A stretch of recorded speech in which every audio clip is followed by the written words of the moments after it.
Je suis consultant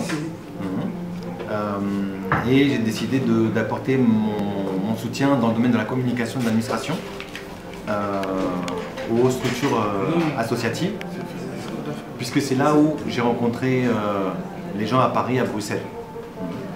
Fédération d'associations congolaises de France, des structures associatives, culturelles, et puis qui sont actives aussi dans le domaine de l'humanitaire et dans le développement. Donc qui interagissent entre le Congo et puis la Belgique et la France, notamment. J'ai eu l'occasion d'accompagner le plaidoyer pour la Journée mondiale de la culture africaine, portée par le RAPEC, le Réseau africain des promoteurs entrepreneurs culturels, qui se trouve maintenant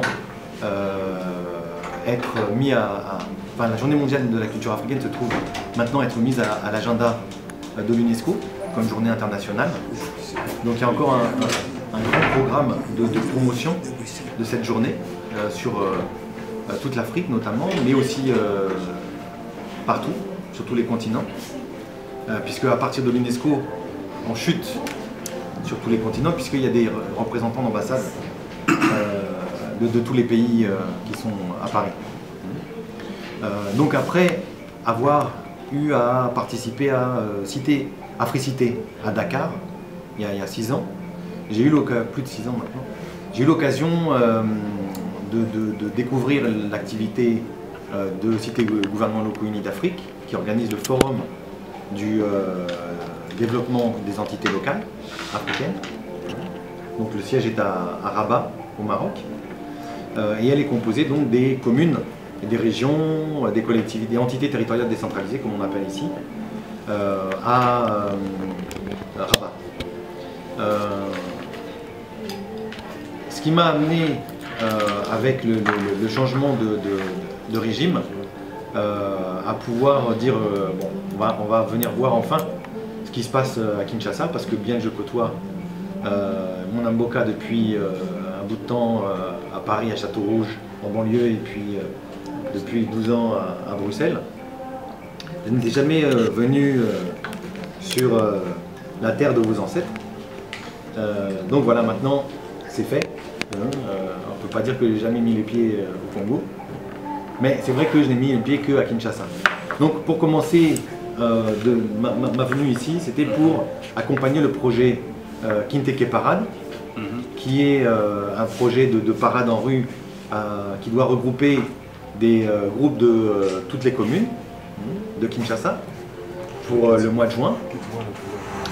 Alors bon, avec Covid, du coup l'an dernier, mais c'est un projet qui est en gestation depuis très longtemps, puisqu'il est soutenu par la Zineke Parade à Bruxelles, et que cette organisation, donc en son sein des Congolais, qui ont dit mais vraiment il faut aussi développer cet état d'esprit ici, c'est-à-dire pas seulement de faire défiler des gens dans le traditionnel, mais de travailler dans la récupération des matériaux. Donc d'avoir la possibilité de construire des chars, des géants avec du matériel de récupération. Alors il y a le festival Kinact, qui a déjà des performeurs qui utilisent les matériaux de récupération pour défiler. On est ensemble. Petit à petit, on fait en sorte de regrouper les différents groupes qu'il y a dans toutes les communes. Alors j'avais bien vu qu'il y avait un problème de Mbongo, parce que Mbongo est athée, donc automatiquement il faut aller chercher des partenariats. Et je me suis dit, en plus de la dynamique de la Journée mondiale de la culture africaine et du programme de candidature à Africapital, Kinshasa Capitale africaine de la culture, il y a des jumelages qui existent avec la Belgique, avec certaines communes de Kinshasa. Et j'ai commencé à regarder du côté de la France, puisque je suis français, comment est-ce que ça fonctionnait, et ça ne fonctionne pas. C'est-à-dire que des coopérations décentralisées, commune à commune, ville à ville, région à région, eh bien il n'y en a pas du tout autant qu'en Afrique de l'Ouest. Et pourtant, le Congo est beaucoup plus grand, il y a beaucoup plus de monde. Donc c'est comme ça que je me suis dit, mais il y a vraiment une dynamisation, et donc en discutant avec le collectif des élus français d'origine congolaise, qui donc regroupe voilà, Boca, mais qui sont élus dans les communes, maire adjoint chargé des jumelages, ou de la petite enfance, ou différents secteurs, qui avaient moyen d'essayer de redynamiser la relation. Puisque des associations qui demandent des financements, il y en a en France, qui en obtiennent un peu. Il y a le programme de coopération bilatérale qui fonctionne en fonction de l'actualité politique. Mais au niveau du développement des territoires, c'est vraiment... Quand on pense qu'il y a 400 dossiers sur les 10 ans passés, 400 dossiers qui ont été financés pour le Sénégal, un pays comme ça, aussi petit avec si peu de monde, avec le Burkina Faso, 300, Mali, 400, Côte d'Ivoire, 120, même Afrique du Sud, 45 dossiers de financés. Pour la RDC, 5 dossiers. C'est pas possible. Quels sont les problèmes? Donc voilà, depuis l'an dernier, j'expérimente les contacts avec les bourgmestres, avec les représentants des ministères provinciaux. Donc ça part de la culture. Et là maintenant, petit à petit, avec un consortium d'associations qu'on est en train de développer, pour sortir du cadre un peu bloquant, étouffant de Kinshasa, eh bien on est parti sur les villes, les provinces, les régions. Donc du coup, de l'autre côté, il y a la ville d'Évreux qui a commencé un jumelage, enfin une coopération décentralisée avec Ngaba. Donc la semaine prochaine, nous aurons le plaisir de nous retrouver à la commune de Ngaba, la semaine prochaine ou la semaine d'après d'ailleurs, pour la signature officielle, enfin en public de la remise de la convention. Et donc nous sommes ici pour essayer de mettre en place les cadres de discussion, parce que donc pour au mois de juin, en France, tous les ans, il y a un forum de l'action internationale des collectivités territoriales françaises.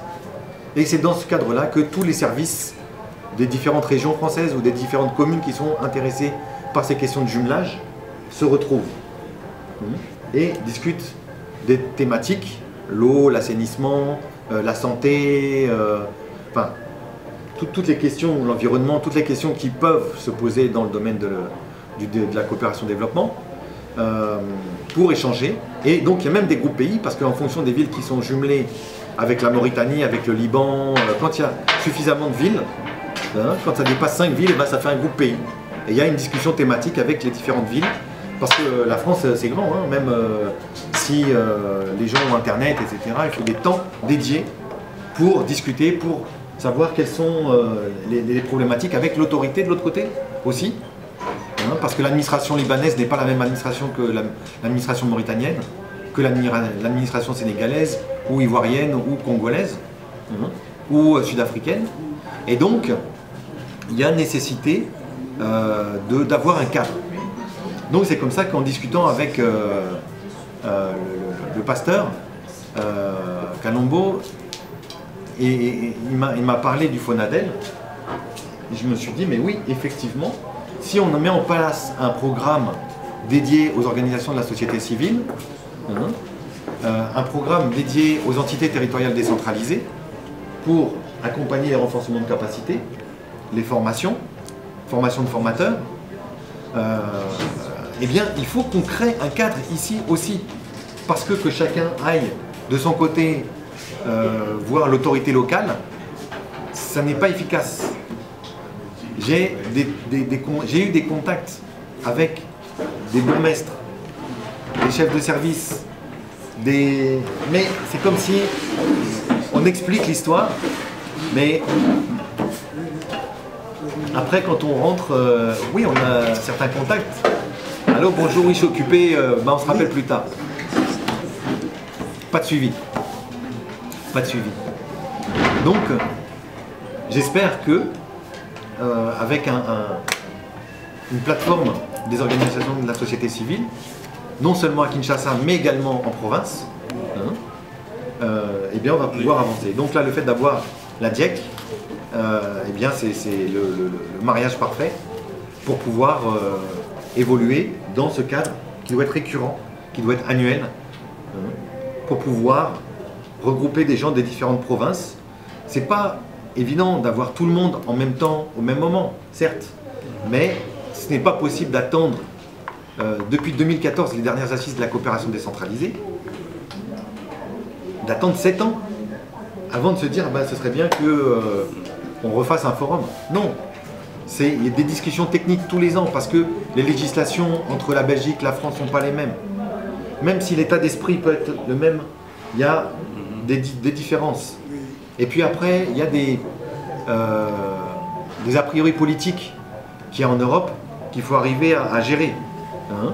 C'est-à-dire qu'il y a un commun accord entre certains pays européens où on dit, voilà, vous intervenez sur tel pays plus particulièrement.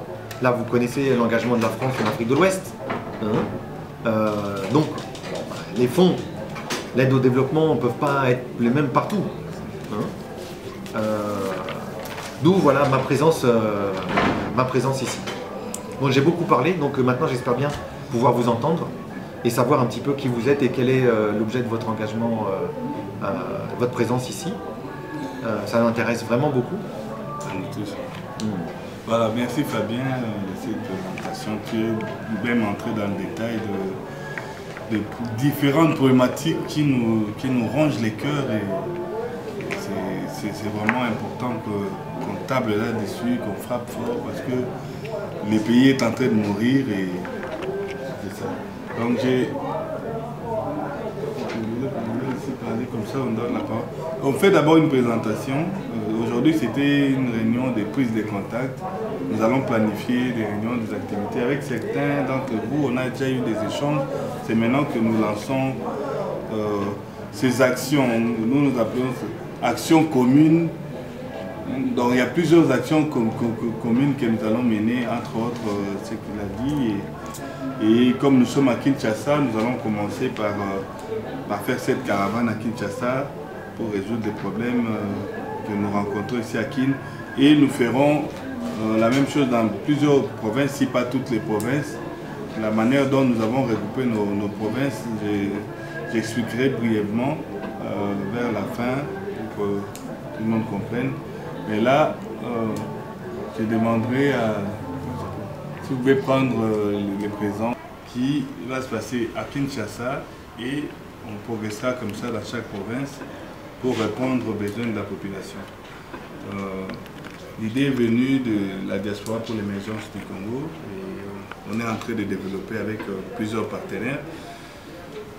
Et là, nous faisons toujours des réunions avec associations différentes et avec Fabien, on a beaucoup échangé sur différents projets, aussi avec Papachi Bala et certains responsables qui sont dans la salle.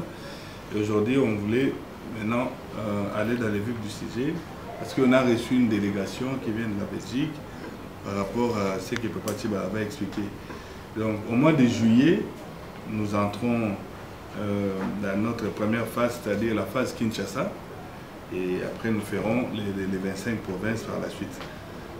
Et nous avons réparti Kinshasa en 4 districts, et nous ferons chaque district, nous prendrons une affaire de 2 semaines par district, donc la moitié d'un mois. Donc le mois de juillet, nous serons à Lukunga et puis à Mwamba, et le mois d'août, nous serons à Funa et puis à Tchang. Donc, je crois que certains ont vu le programme. Dans cette activité-ci, nos amis de la diaspora sont là, c'est parce que nous voulons travailler et avec les structures de la diaspora, c'est-à-dire avec les Congolais qui vivent à l'étranger. C'est pour cela que nous avons choisi le mois de juillet pour 2 raisons. Ça permet déjà à ce que nous fassions cette activité par rapport au climat, déjà, juillet-août. Bon, il y a toujours des intempéries, mais nous savons que généralement, il ne fait pas cette période. Et puis c'est la période des vacances de l'autre côté. Nous voulons plus inviter des Congolais qui vivent à l'étranger, de rentrer, de s'impliquer dans ces activités.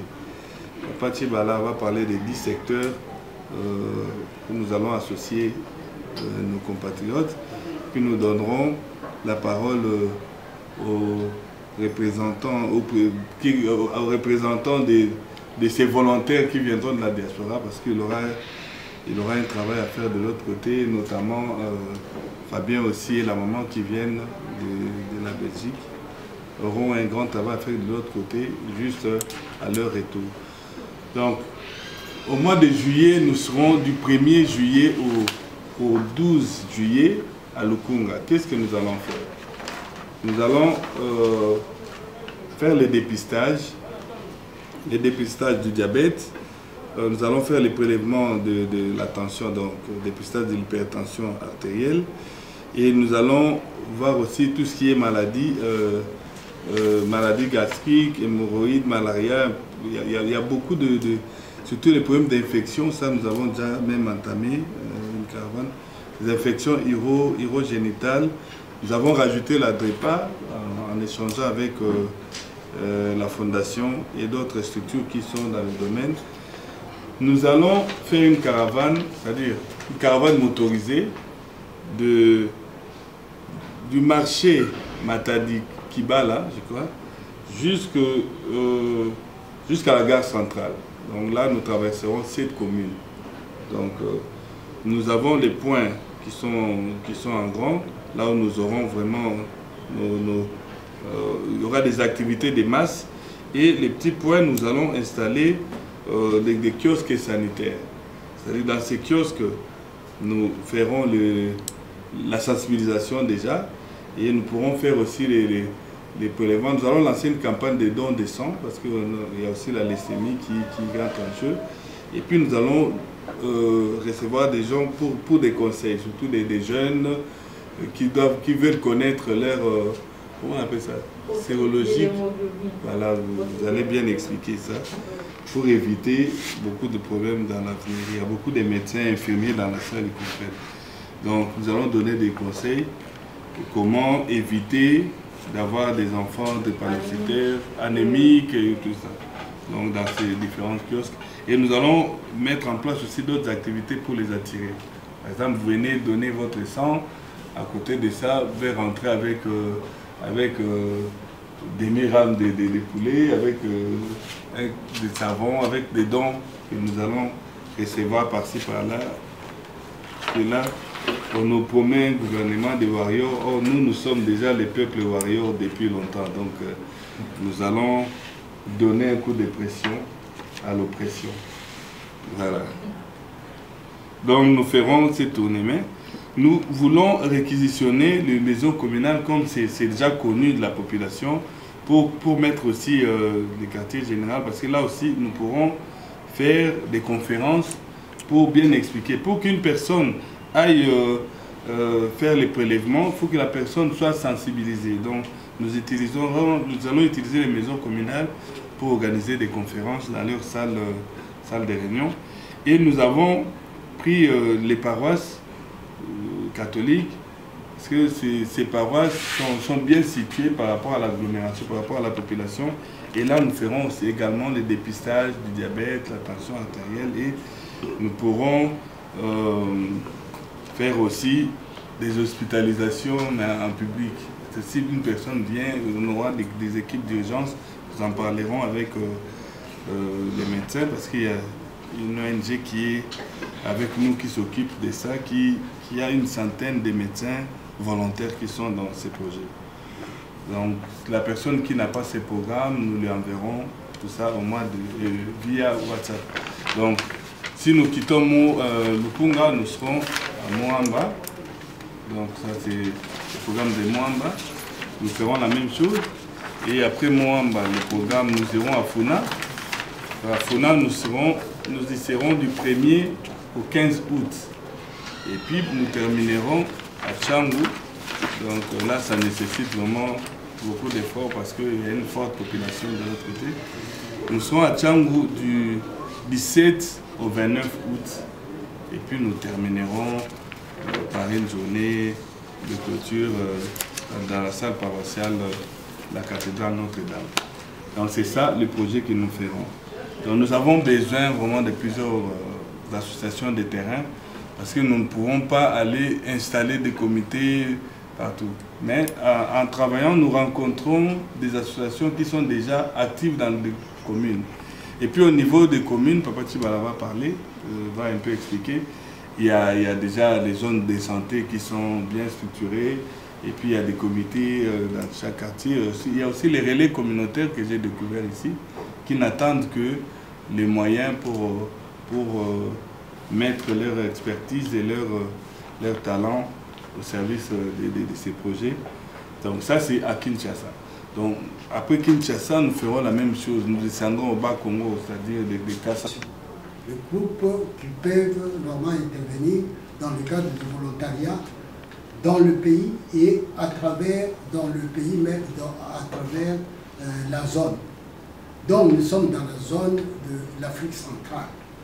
Dans la zone, jusqu'à présent, dans notre zone, les Congo ne fait pas, donc ne se présente pas dans des manifestations qui sont destinées à la prévention des catastrophes. Pour le moment, vous devez connaître que notre pays est envahi. Je viens ce matin d'être appelé pour qu'on me dise qu'il y a déjà 15 000 réfugiés qui sont en Badaka. Et vous savez que ça doit entraîner la pauvreté dans tous ces milieux-là. Les gens seront submergés. Est-ce qu'ils auront la possibilité de faire face à des activités qu'ils mènent pour la survie, puisqu'ils verront les personnes un peu partout et tout ça. Je commence par là pour vous attirer votre attention, pour que vous puissiez savoir que nous devons faire face donc à des situations de crise aiguë, qu'on appelle dans certains pays aiguës, puisqu'il y a la guerre, il y a des pandémies, nous sommes dans les crises aiguës, mais qu'est-ce qu'il faut faire pour que les animateurs et les intervenants fassent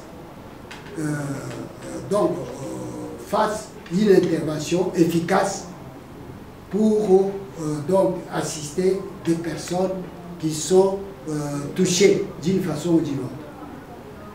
C'est par là où je vais parler comment les volontaires peuvent être au service de la population. Qui sont les volontaires? Puisque nous devons comprendre ce qu'on appelle volontaire et ce qu'on appelle bénévole. Puisque au Congo, on a confondu les deux activités. L'activité de volontariat, ça se fait avec quelqu'un qui est permanent, qui est formé, qui doit avoir en lui aussi le moyen d'intervention. Il doit avoir un programme, il doit avoir avec lui les budgets pour exercer le travail durant l'exercice. Donc, c'est-à-dire chaque exercice, il doit renouveler son budget et on lui donne le budget là, il intervient régulièrement. Ça, c'est le volontaire. Le bénévole, c'est quelqu'un qui est dans son milieu. Par exemple, maintenant, comme Pasteur vient de dire, nous allons intervenir dans la commune de Kitabo. Les gens que nous trouvons là-bas qui s'associent pour les besoins de leur survie, alors qu'ils s'associent à nous, sont des bénévoles. Nous les prenons comme bénévoles. Nous devons distinguer les deux équipes. C'est ainsi que j'ai voulu qu'on enregistre les volontaires pour qu'on exige au gouvernement ce qu'il faut. On nous a donné le budget plusieurs années, ça fait 5 ans, où on n'en a pas touché. Mais les fonds que on a toujours utilisés venaient de l'extérieur. Au moment où nous parlons, il y a les fonds donc pour les volontaires. Mais, donc, on doit demander ces fonds comment. C'est ça que je veux, normalement, qu'on parle avec vous. Qu'on puisse voir comment les volontaires interviennent, quels sont les types de volontaires et ils interviennent comment. Nous commençons par présenter la structure même. Notre structure, ça, a un nom de CPEV, Corps de partenaires entrepreneurs volontaires. Vous êtes corps de partenaires entrepreneurs volontaires. Ça dit qu'il y a tous les partenaires qui interviennent, qui regroupent les volontaires peuvent se trouver dans ces corps-là. Deuxièmement, quel est le corps est-il un groupe de volontaires universels, c'est-à-dire les volontaires qui peuvent travailler partout dans le monde. C'est un groupe de volontaires universels qui œuvrent dans le cadre des volontaires des Nations Unies. Les volontaires des Nations Unies qu'on appelle TOC10 ou UNISTAR. Donc, dans les Nations Unies, il y a des groupes de volontaires. TOC10, ce sont, par exemple, les Congolais qui sont à l'étranger, que nous allons voir, d'après leur expérience, leurs compétences, nous pouvons normalement les préparer pour revenir au pays. Vous voyez que les gens là, quand ils ont eu l'expérience à l'étranger, il y a aussi la possibilité qu'ils trouvent aussi les matériels qu'il faut. À ce moment-là, on doit les faciliter à revenir au pays et servir avec le matériel suivant leur disponibilité. S'ils disposent d'un temps, ils viennent dans le temps là faire 1 mois, 2 mois, ils font quelque chose. Et vous avez déjà vu ici les médecins qui viennent des États-Unis pour les yeux, pour les cas d'autres maladies ici. Donc ils viennent pour 1 mois, 2 mois et après ils partent. Ce sont les volontaires. Alors, maintenant, comment les volontaires peuvent travailler? Les volontaires doivent vraiment se préparer à un travail. Le travail des volontaires se fait sur 4 aspects. Ils se préparent, les volontaires sont préparés, sont formés dans les différents